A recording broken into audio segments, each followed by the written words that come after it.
Welcome to moving your business forward, courtesy of Digital Union, and many thanks to Jeff Thompson there for organising this. We have an all-star panel with us today, comprising Peter Stevenson from Sub10, Carl Buckley from Urban River, and Sam Harrison from Animation. Before I get them to introduce themselves, we have a Q&A panel in Zoom, so if you've got any questions, please just bang them in there. I'll kind of keep an eye on that and introduce the questions as and when we're in. We'll look here to discuss potential ways forward for everyone. So it's not really our intention to answer all the questions, but make sure that you have all the questions to ask yourselves, because every business is a little bit different. I've asked the panel to be as honest as possible. We obviously don't expect anyone to give away anything that's a trade secret or they don't need the competition to hear. So let's see where we're at. But yeah, if we can all introduce ourselves, starting with yourself, Carl, seeing as you're on my screen. No problem. Thanks, Dave. I'm Carl Buckley. I'm MD of Urban River. We're a branding and digital marketing agency. We were established in 2002, so we're into our 18th year. Excellent. Peter?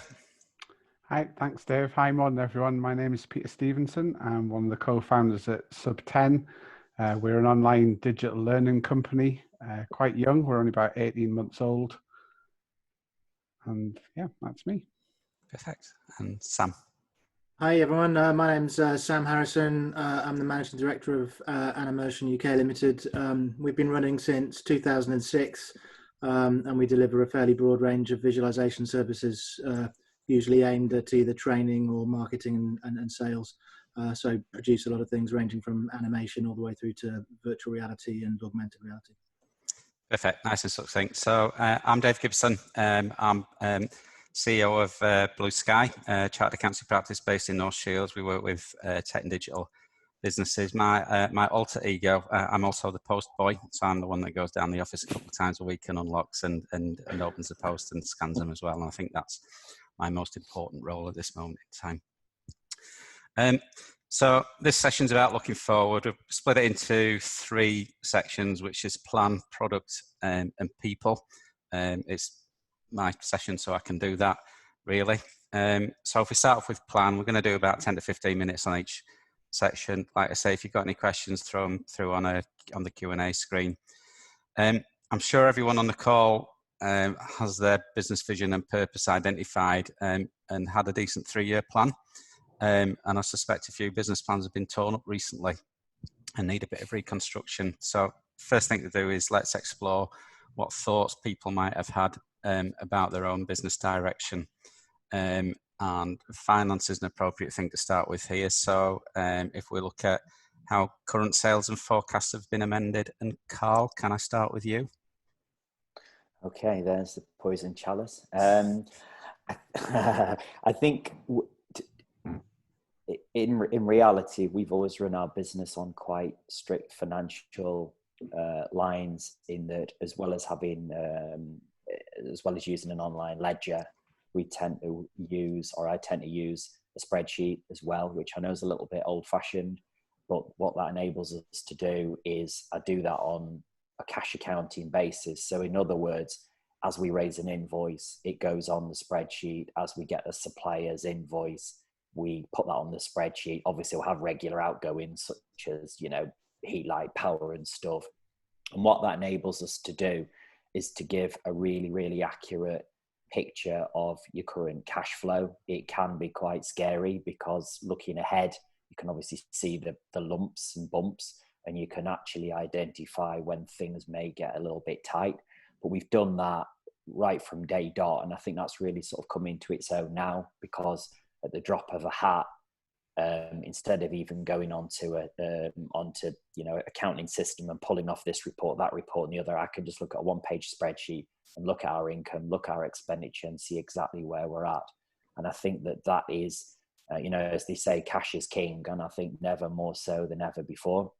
I think like a lot of businesses, our income and sales have obviously reduced. I think what we've also found is that some customers, and long-term customers have sort of started to eke out payments and stretch that. So that's kind of come into play.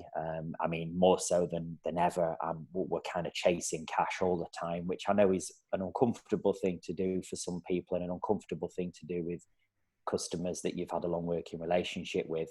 But I think you've just got to kind of get over that, really, and I think people will have some respect for you. So that actual tool for us has just been super important, and I think it enables you to project sort of going forward as well. And as I say, I tend to run that on a 13-week basis. So obviously 12 would be a quarter, but 4 13s being 52. So it kind of runs for just over a quarter, and then the next tab on the spreadsheet, it's a very simple thing. I then just have a brought forward bank balance and just roll that on. So that's pretty much how we've managed our cash. That's brilliant. So what we're saying, Carl, there is a good habit, has really proved its value to you at this point in time. Sam, how's things affected you from a sales point of view, and how are you forecasting into the future? Initially, we were quite concerned. We had a few quite big ticket sales items that were related to very specific live events. And so that was quite challenging for us initially. What we've actually found, really, with a lot of what we do, it's highly deployable in a remote and online context. So in the case of those particular situations with the live events, certainly, I think in at least half of those cases, we've managed to nonetheless win the sale on the basis that the assets that we were creating for the live event will still have use at live events in the future, but equally they can be used now in terms of running online events as well. So we've noticed a small drop off on sales. When I did some analysis the other day, maybe about 20% since the start of the crisis, but nothing that would. I mean, I think ultimately it's still slightly better than where we were in the world of Brexit, for example. That was more impactful for us, I think, than COVID-19 has been at the moment. And in terms of our forecasting, we're hoping to get back into a fairly normal state fairly soon, but that is involving us pivoting what we do and how we sell what we do. Excellent. Peter? Yeah, I think a little bit like Carl. I mean, we have experienced for sure a little bit of a slowdown. Working within the digital learning industry, I think a lot of the time we are talking to enterprise clients, where we're talking to people like L&D and HR. Quite rightly, over the last couple of months, I think the message coming back from those parties has been that we're looking after the staff. That's the priority. We want to have conversations with them. I do think we're quite fortunate in the digital sphere, if you like, that I think optimism wise over the next year or so, a lot of people are looking and having conversations with us around how do we move our face-to-face interaction online. Increasingly, people are talking about working from home a little bit more. That remains to be seen, I think, how much that actually manifests itself in our particular market. But I think optimism wise, there's probably an upturn there. But yeah, I mean, for sure at the minute, there's probably, we've had 40 or 50% of the conversations we were having get put back by 5 or 6 months. And you'll probably see the impact of that, I think, when we discuss a bit later on the call about sort of the government grants and how we've tried to respond to that. But I'll leave that for that. But that's kind of the sales position, I think. Okay, that's interesting. Sam, you mentioned the B word there, Brexit. So it's it's pretty much a no-brainer. We have an impending recession, and of course the real opportunity for a no-deal Brexit is at the end of the year anyway. But on top of what we've got now, is that a problem, or is that an opportunity, or a bit of both? I mean, I think you're probably right in that it's a bit of both. We tried not to get too caught up in Brexit, but in reality, many of our customers were in the space of, for example, automotive, etc. We're always making big efforts to keep relatively diverse. So if one market's having struggling, or one of our targets is struggling, others are doing okay. So, I mean, on balance, given that we've managed to, through all of these downturns, maintain, at worst case, a kind of a plateau, my view would be, I mean, we'll always be looking for the opportunities in these things. And I think there is a really big opportunity around remote and delivering these things globally in different ways. So I suppose my optimistic view would be a worst case scenario of, again, sort of plateauing rather than necessarily growing, but we'll be looking for every opportunity to see if we can get some further growth. Okay, Peter, back to yourself. Yeah, the Brexit one's a funny one for us. I think if you'd asked me 8 weeks ago, being totally honest, I wouldn't have had a lot of view on it. Obviously with digital learning, it's kind of whether we're working with a client in the States or whether we're working with one in Germany. It wouldn't have a massive effect. We would tend to do a lot of the stuff remotely anyway. Obviously the travel's an issue. I think I've got a more high level respect now for the amount of funding that comes through Europe with a lot of the grants, and you look at small companies in the Northeast, and a lot of people that I've been speaking to, for example, the GX grant and Super Innovation Network, and people like that are very much European funded. And whilst there's for sure been help from the government in some aspects, I think a lot of the particularly fast funding that small businesses have been able to access, and I'm thinking here about a lot of the, my fellow companies that are on the NatWest Accelerator. A lot of that kind of GX grant type funding from Europe has been a source of real help over the last sort of 8 or 9 weeks. So I think there are probably some issues around funding that we need to be very careful of as growing businesses in the Northeast. And I think the more that we get to know about that, I mean, I'm the same as everybody at the minute. Nobody knows the answer to that. So I think that's just where we're at. But I think if we're talking about moving forward as a company, that's something that we all really need to understand, is the effect of Brexit on that grant side of things. Because, even from an investment point of view, quite often if people are matching what investors are prepared to put in, it's that EDRF, type based funding that is there as the match to the investment. So to me, that's like a huge risk that a lot of growing companies will probably face with Brexit. Sorry. Carl, recession and Brexit, problem or opportunity? I think it depends on whether I look at it professionally or personally, but maybe that's another topic for another day. I think that there are some opportunities. In reality, if I'm honest, I don't really think it will massively change our business one way or the other, in terms of we don't really do much business outside of the UK. That said, in the past, we have got a couple of clients that do trade globally.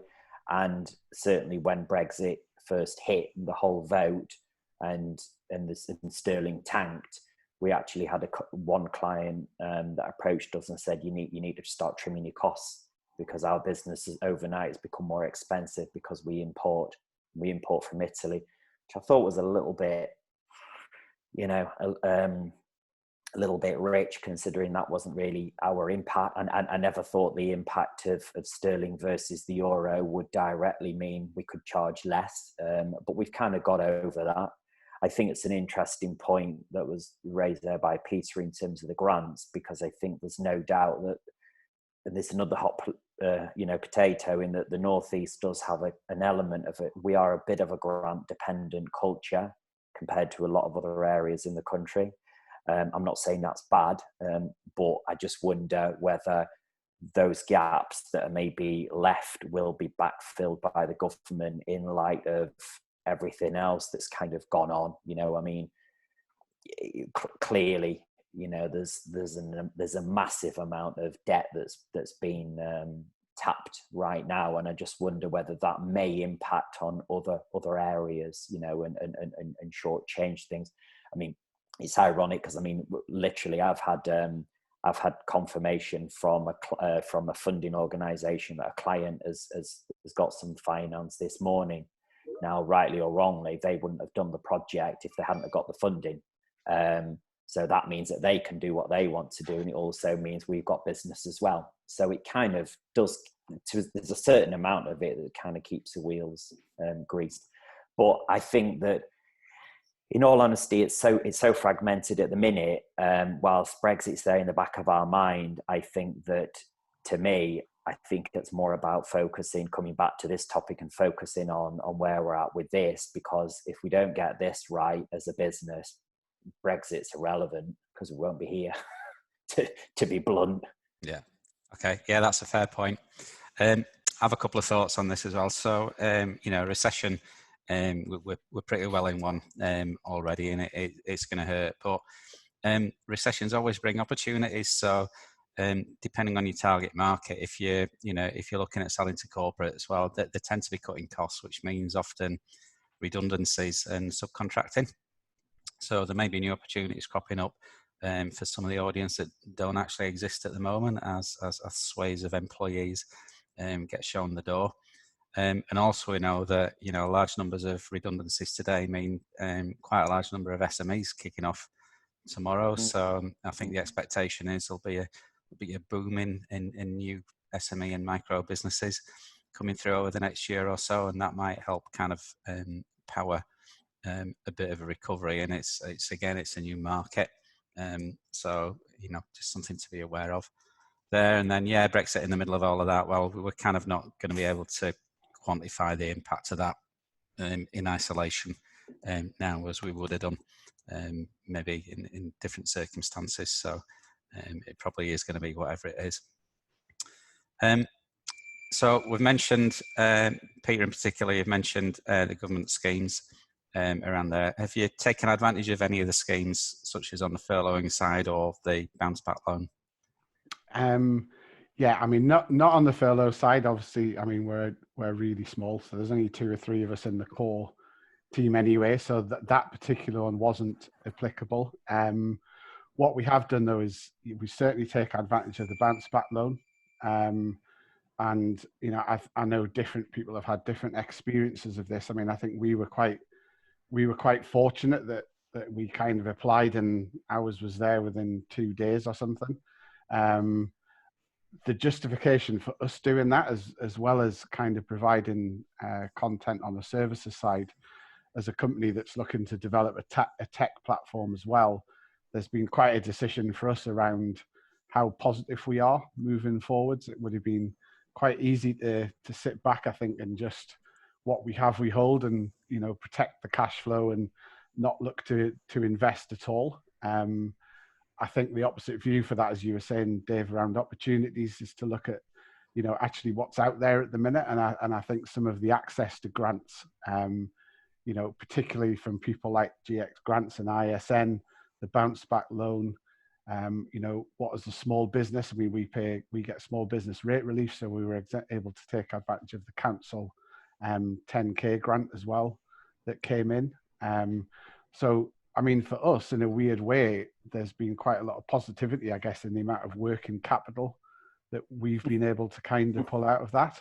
And for sure, some of that is there as an insurance. I mean, I think the bounce back loan, with the fact that you've got it for 12 months, if at any point in that 12 months, you feel as if you don't need it, you can pay it back without any fees whatsoever. And even then, when you do pay it back, it's over 6 years with 2.5% interest. I mean, it's unparalleled times. You're not going to get an offer like that off an investor, where they're going to say, there's however amount, give us it back if you don't need it, and we won't charge you anything. So I think that's a very, very positive move, and certainly was for us. The grant side is brill. I mean, that's allowing us to do things as we move towards developing the product, demo, MVP, whatever you want to call it, in the middle of the year towards investors. So, we found 40-50% of that development that we're doing, we've been able to get grant funding quite quickly to allow us to build on that. So for us, it's been very, very positive. And I'm not sure ahead of this whether or not we would have quite been as open to taking on some of those things and being aware of what those grants were. I think a shout out has to be made to people like Newcastle and Gateshead Initiative and the Super Innovation Network, and anybody else I've missed, Digital Union obviously as well. But you know, those bodies, I think, have worked very hard and very fast with as much speed as they possibly could to be able to help growing companies like ourselves. And I know we're very, very grateful for all the assistance that we've had from everybody involved in that. So it's about thinking a bit agile, a bit flexible, I think. And, you know, you made that point about corporates and maybe making people redundancies. I think what's changed a lot in our mind is your perception of who are the ideal corporates to go after. You know, if you talk about a pivot situation and you look about some of the traditional companies, you know, big companies like British Airways, for example, and who probably would have been high on the list if we were looking at testing and getting into and things. And now we're kind of switching around, and actually now it's more probably the Netflixes and the Amazons and the Googles, and looking at the lists that are coming out of new sort of fast growth companies and what areas are they're in. So I think the opportunities are probably still there to be positive, but I think you've just got to very much change some of the sectors and some of the things that you're looking at, because this whole virus issue that we're going through has definitely changed where some of the companies are growing, and some of them are actually starting to take a back seat, which I think if you look over time is quite a natural cycle. But it's just making sure that you're more attentive to who you're trying to target, I think, as well, as a big thing that we need to take care of at the minute. Oh, that's brilliant. And time's moving on, but Peter, that segues us nicely towards the next section. So if you're thinking about maybe slightly different target markets, then Sam, if I can come to you first, has this, and I know you've kind of changed the way you've been doing some stuff already, has this made you think at all about your marketing strategy and how that might change in the future, and how you might connect with customers and clients going forward? It has quite a bit, yeah. I mean, I would say at the moment, again, most of what we're doing with our product is really about reframing how we talk about it, really as being something which is inherently a remote, online, useful tool, as well as a face-to-face tool. And I would say at the moment, probably we're being relatively traditional in terms of our approach. We obviously haven't been doing any events, and actually that's enabled us to save a bit of immediate spend and put that into a few schemes. Our business development director has been looking at a few outsourcers to help us to generate leads, set up meetings, and take them through what we've been doing. So I suppose it's forced us into a remote sort of outbound approach, whereas historically we were probably spending more time at events looking for serendipitous connections rather than specifically going out there and generating them. So a bit of a change in that respect. But really, the larger thing is just the framing of what we're selling and how we're selling it. That's probably the biggest impact for us. Oh, that's brilliant. Carl, any thoughts around that? How that might evolve? Yeah, I mean, I think traditionally, if you were having maybe an online discussion or a meeting, aside from something that was maybe abroad, but I mean, I think people may have saw that as kind of second division customer service and customer care. And I think what's been imposed upon us all in the last few weeks is that actually using online tech can deliver a very, very similar experience. Okay, maybe it's not quite the same as eyeballing, but I don't think it's seen as I say, a second tier after all.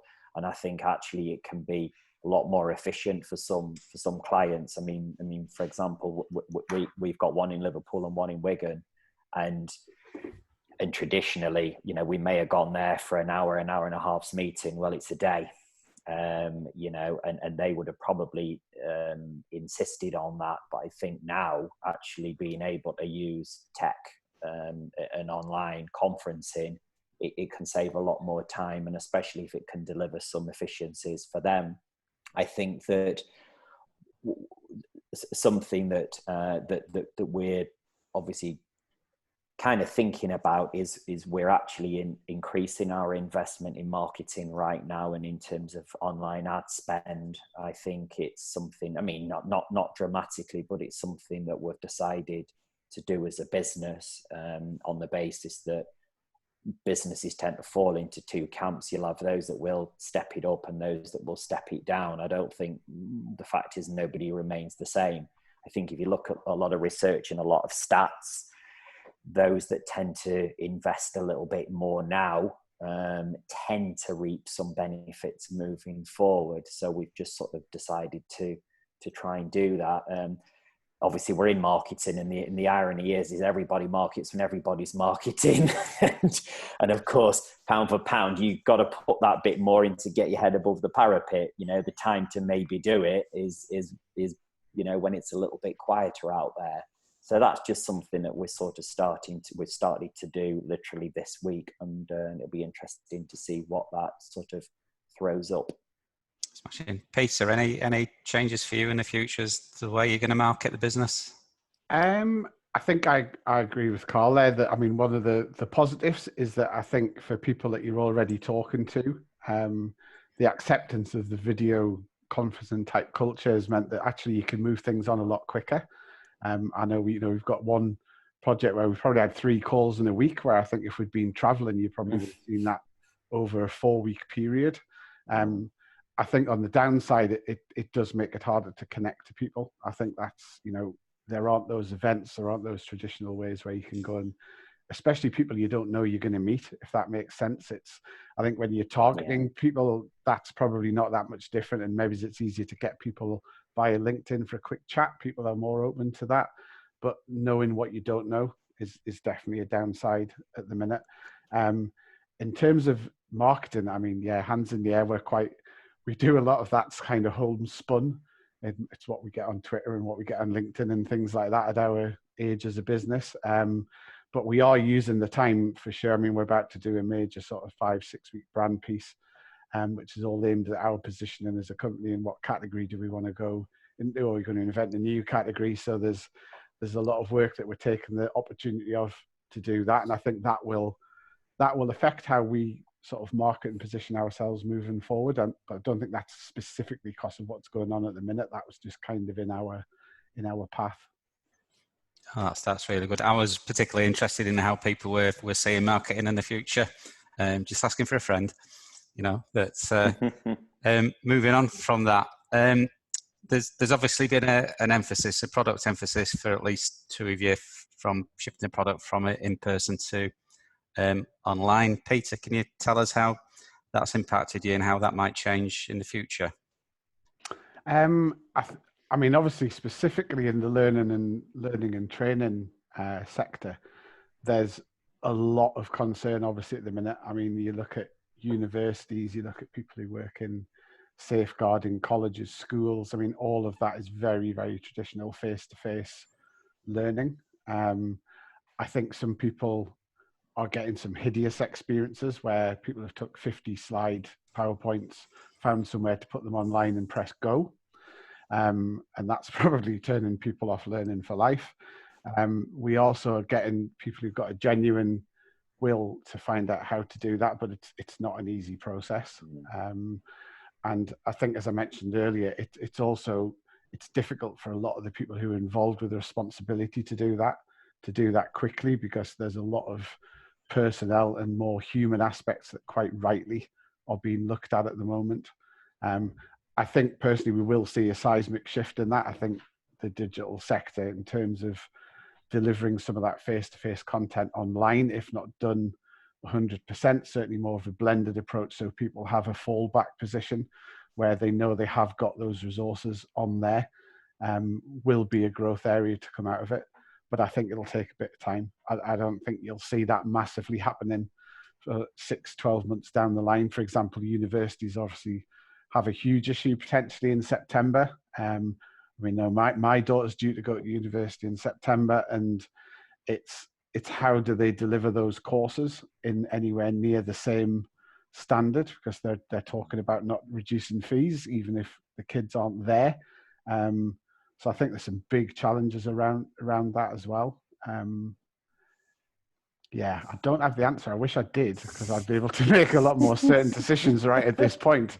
But yeah, if you want my best guess, I think, optimistic 6-12 months going forward. Is it going to happen overnight? Probably not, but I think it will have to change. I think people will have to take account of that, especially in the areas of compliance and safeguarding and things like that, where companies don't have a choice of whether to do it. I think that's the sector that you'll see will remain very strong, and that's where you'll get a lot of innovation, because companies have to deliver that. maybe in some of the personal development bits, that's a bit more at risk because obviously it won't be at the forefront of people's budgets whilst they're trying to save business and save companies. Yeah. And Sam, this obviously had an impact on you. As part of your shift, have you kind of taken the opportunity to review internal processes, or have there been any changes in priorities in what you're doing? There's at the moment, I would call it's largely in the area of thinking, but how we might, I suppose, move what we do closer towards a kind of as a service model, so our customers can engage with us via, if you like, an online portal from beginning to end. I suppose as a way of tying things together, which will tighten up our own internal processes as well. Yeah, there's thinking and planning going in around that at the moment. In terms of the processes in relation to our team, we have found that remote working has weirdly brought the team closer together and enforced a more formal team collaboration. So we are finding, so it's something we always tried to do, was having regular catch-ups, but they would fall into a kind of ad hoc pattern.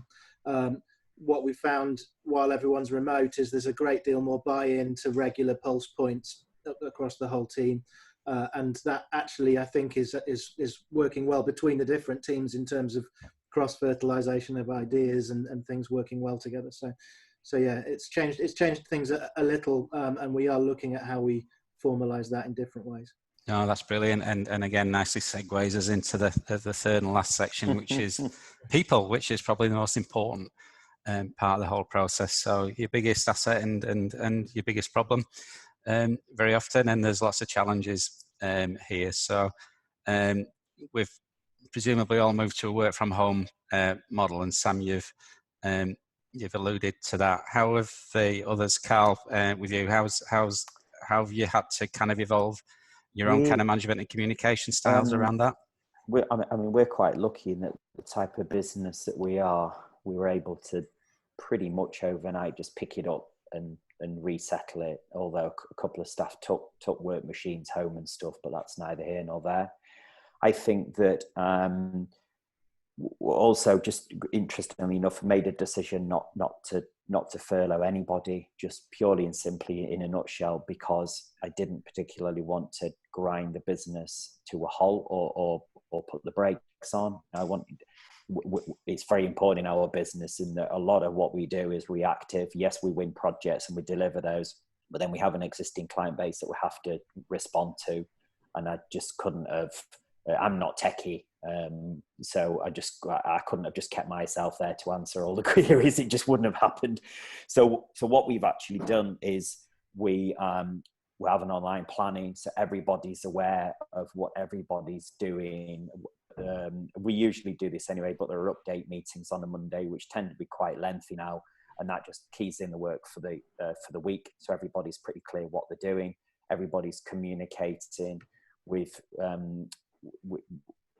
got some other, we're using a Zoho as a system to actually communicate, because you can use both messages, instant message, and also calls. And we're using that for client meetings as well, which is great. It's quite difficult in terms of working hours, because a lot of a number of our staff have younger kids, and traditionally they've had grandparents that have been that support network. And of course, because everything's all been split up in terms of this age doing this, and I think it's been dumped on parents good and proper, in that not only are they working at home, that they've had to then pick up 7-day-a-week childcare as well. So I think that probably the hardest thing for us is where people are having to work much longer elapsed hours, whether that's starting earlier, finishing later, and having a lump in the middle, or if you've got two individuals that are sharing maybe the responsibilities at home, both work and personally. That's kind of working on and working off. So I think as a business owner, you've got to just roll with that. I think that to try and be, you must be working this hours to this hours and you must be available here is I think it's the quickest way to cheese staff off, really. And I've always been a big believer in that if you look after people, they look after you. And I think, Yes, it's different. Yes, you've got to flex it. Again, we've had some clients that have been that haven't been particularly understanding, and that they've expected a response within half an hour of something. Well, if I've got one member of staff that deals with that, and can only deal with that, and they happen to be not working in the morning because their other half is working at the NHS, you know, you've just got to hold your hands up and say, look, we'll respond to you today, but we just can't respond in half an hour. And if they don't accept that, they don't accept it. There's not a lot I can do about that. So that's only been a very small number. So I think, yeah, it's interesting times. I think it's something I've been thinking about for some time, about having a bit of flexibility of working. And again, with it being forced on us, it shows it can actually work. I think, again, there was a business owner, where does that leave you? You just think, well, I've got this place called an office that I'm paying for. And I think that we kind of need people to be in there to be justifying having it, almost. It's a little bit like having I suppose having an open top sports car. You've got to take it out. You've got to take it out every now and again to justify having it in the garage, haven't you? And it's a little bit like that with the office. So I don't know where that's going to leave commercial landlords and where that's going to kind of actually leave us. I mean, it's still very useful, obviously, to have for client meetings and things. So I think it's been a big change for everybody. I suppose that the last quick point I would make is moving forward over what the next 2 or 3 months look like, and without making sort of political comments here, there's clearly still a lot of confusion between schools and parents being able to do this, and this whole right, everybody back to work sort of approach. Well, until such time as parents have a realistic infrastructure that is workable, that just for me isn't a doable proposition. And that's notwithstanding travel on public transport and so on and so forth. In the back of my mind, or even in the front of my mind, my view is I don't think that things will massively change until probably the beginning of September. I think that this whole school thing is a little bit ad hoc, and then we've then got the school holidays, and then we've got this. So I think that just from staff, if you like, being able to arguably commit to be doing things that meet business needs, I think that really we're going to be looking at the beginning of September, personally speaking. I'm pretty with you. I'm going to jump in here now as well. We have the same situation where with a handful of the team with small children, we're quite fortunate, I think, compared to much of our competition, and that we've got a paperless operation anyway. We've always had a remote and flexible working policy, albeit it's generally office based, and you can go and work from home for a day or two. And so kind of the act of closing the doors and saying, everybody bugger off and go home, wasn't very traumatic at all. But yeah, what we do have to be understanding about is the hours that some people can work, and with I say with a number of employees that have kind of changed the working hours around a little bit, and as employers, I think, like you say, we've just got to invest our emotion in being supportive of that. At the moment, the key is, as long as you're getting the output that you need, then you're getting the output that you need, and kind of who cares when people actually do it. But yeah, if we can be supportive of that now, then hopefully we'll get the support back kind of later on, and further down the line. We've also found, in particular, again, I think you've alluded to this, and Sam, I think you did as well, in that having a kind of more formal and regimented kind of check-in process has been helpful. I think not only in terms of keeping an eye on the work delivery, but just making sure people are okay. It's pretty easy to go stir crazy if you kind of staring at your own four walls 24/7. And one or two of our team in particular just kind of living on their own. And we know that they need maybe a little bit more emotional support than as employers we technically have to give, kind of thing. So we've evolved, and we're continuing to evolve the way we're managing people and the way that we communicate with people going forwards. But also then take it as an opportunity to say that we've evolved now from an office-based business that can work from home to a home-based business that's got an office you can go to once in a while if you want to, as and when we open the doors, and that won't be anytime soon. Sam, you just popped up on my screen, so do you want to kind of jump in on that? I think from our perspective, I heartily agree. We've been doing a lot of our daily team catch-ups have worked as a really good way of keeping the team sort of gelled together, and we have certainly been making sure that we've got the right flex for the whole team. So there's been a lot of I would say probably about half of our team are working unusual hours. Some of them are working evenings. Some of them are catching up on the weekends and the likes too. So was there another point you wanted me to address? I had a weird thing pop up on my screen as you asked me the question. No, but if you don't want to go any further on that, then Peter, how about yourself? I know you've been pretty well remote working anyway. Yeah, I mean, I think a little bit like Carl and Sam, I were, fortunate in the fact that the business sort of fits in well with working from home. I mean, we do have a studio at Proto that's like a home base, but we quite often work from home anyway. Just, quickly, I think the two key words that everybody's mentioned there, just awareness of other people and flexibility are the two big key things. It's about setting just, I guess, clear objectives and timelines so everybody knows when you want things in. But I mean, again, with Carl, totally agree, empowerment and just taking the pressure off people and just showing that level of trust, which I think 9 times out of 10 is when you get the best work back anyway, is when you're not sort of right on top of people. But yeah, just taking account for, I think the biggest change for us is not so much how we're working, but I think it's our ethos moving forward. I think we had some plans in place for September, October, about maybe doing some more people in-house that would be sort of permanently on the wage bill. I think, again, as a business owner, these are some of the things you have to look at, but we're quite used to using an outsourced model. We've got some really good outsource people that we work with and have done for like quite a long time. And, we extend our duty of care to them as if they worked for us. But I think the reality is that we'll probably do a bit more of that than what we were originally intending to do.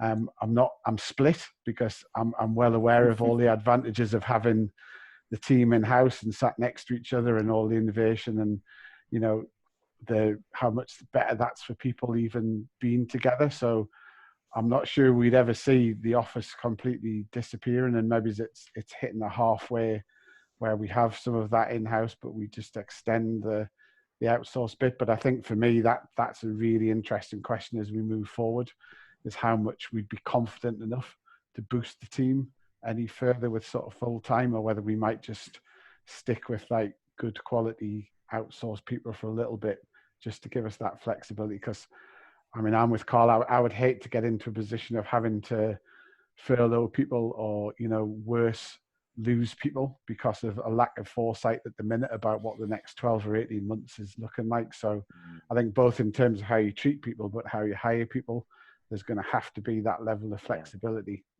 as we move forward. Yeah, so that probably leads us on to the last question. We've only got a few minutes left before we wrap. Does it change your thinking about what kind of traits and attributes new employees might actually want? Or need to have? I can comment quickly. I'm not sure. Carl, do you want to jump in there, Carl? It sounds like you got some thoughts. Go on then. I think predominantly flexibility, really. But I mean, I think that's something that we've thought that's something that's been in our industry and sector for quite some time now. I mean, very briefly, I mean, there's been some research sort of done that actually, I think employees now are more interested in a work-life balance and flexibility than they are necessarily just about cash. Obviously everybody needs to be paid, and they need to be paid a decent wage for doing the job that they do. But I think that when the chips are down, being able to perhaps do a bit of work when it suits them, because we know not everybody, it doesn't suit everybody to work 9 to 5, Monday to Friday. And we know we've got this economy, and a lot of clients drive that, obviously, because clients want somebody at the end of the phone when they want to be at the end of the phone. But a lot of people work better at night. Some people work till the early hours of the morning, and some people want to operate like that. And I think that if there's opportunities to do that, then that's something they're going to look at. The other quick flip side to that, and I'll be quick here, is that one of the things we have found about remote working even is that it cuts out quite a lot of waste. And I think that I'm probably a big driver of that, in that when we're in the office, I'm probably hassling people and doing this and doing that and doing the other. And of course, I'm out of the hair. So they're probably loving that. So they can actually just get on with it. So we they're not distracted. They're not dragged off things. And I think that even just having meetings and chats that sometimes at the time you think are useful, but actually when you step away, are we losing anything by not having those? No. What we tend to do is we'll have a conversation when we need to have it, which is focused, as action points, and away you go. So I would say that we've probably stripped about 20% of inefficiency in an average week out of our business, and people are able to just focus and do what they're doing. That's why I'm quite happy if sometimes they're only working 30 hours a week, because actually they're probably getting through the same output than they would have done previously. And if that suits them, then I'm kind of okay on that. Yeah, I think that's brilliant. Okay, we're going to need to wrap in a minute or two. Before we say goodbye to our very marvellous panellists, and there was just literally one thing that's appeared on the chat, which I'll address now. You've got maybe 30 seconds to chuck anything else down, people, if you want. Raised by Eddie some time ago, which when we talked about the fact that the recession would end in a lot of new SMEs being set up and micro businesses, and that they setting up new businesses, so they may actually be a threat. There's more competition there, which might drive costs down. I don't disagree with that. What I'd say is, be brave, people. You've got a head start on them. You're better than them.